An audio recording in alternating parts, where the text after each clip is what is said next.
After making our second record, I stepped back and I looked at the situation, and I felt I needed to do something different. So I started working on this album.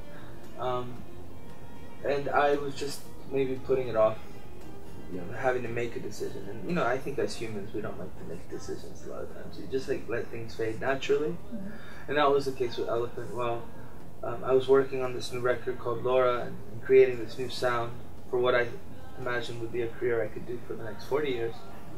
I did flirt with the idea of putting Elefant back together for a third record. We had all this material lying around, and we pretty much made that third record. But I had to decide which one I was going to put my heart into.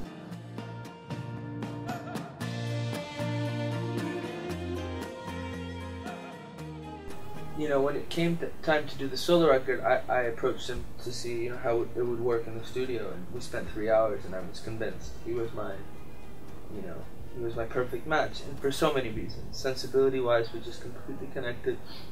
His parents from Costa Rica. He grew up in Miami. We had a lot of friends from our childhood in common.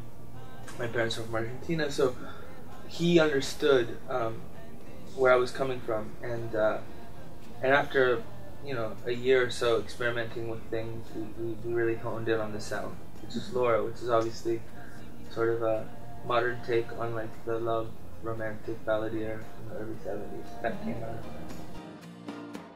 It was a rainy night in a quiet town in Florida. Live is a completely different animal.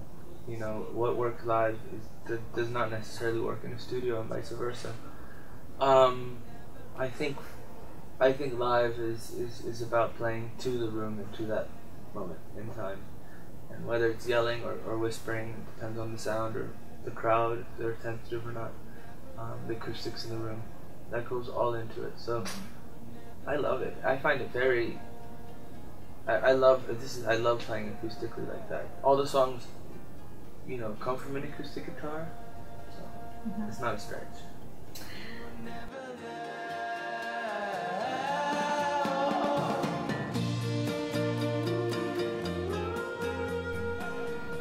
As an artist, I think it's your responsibility.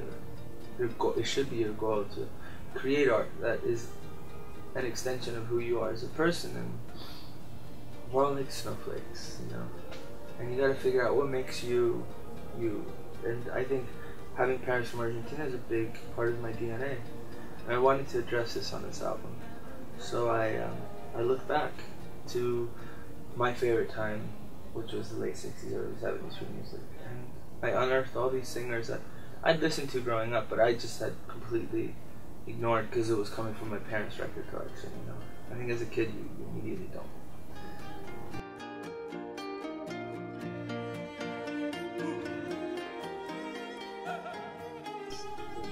They're beautiful. I mean, and I say that very sincerely, not like I'm bragging. I always felt with Elefant I was pushing something. With this, it's very effortless because there was so many people actually involved in making these songs.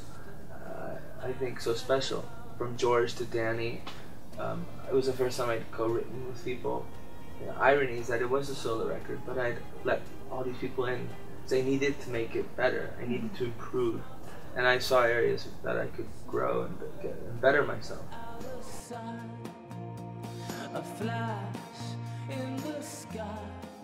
Wouldn't it be really good if we recorded at your house in Henley? Friar Park Studios, where the Traveling Wilburys recorded. And he loved the idea. So, I forget what summer it was, when I flew to, with the guitarist at the time, Matthew Quitter. We flew to London and went to Henley, which is outside of London, to George's Castle, Friar Park Studios, and we stayed for 10 days. It was magical, it was surreal.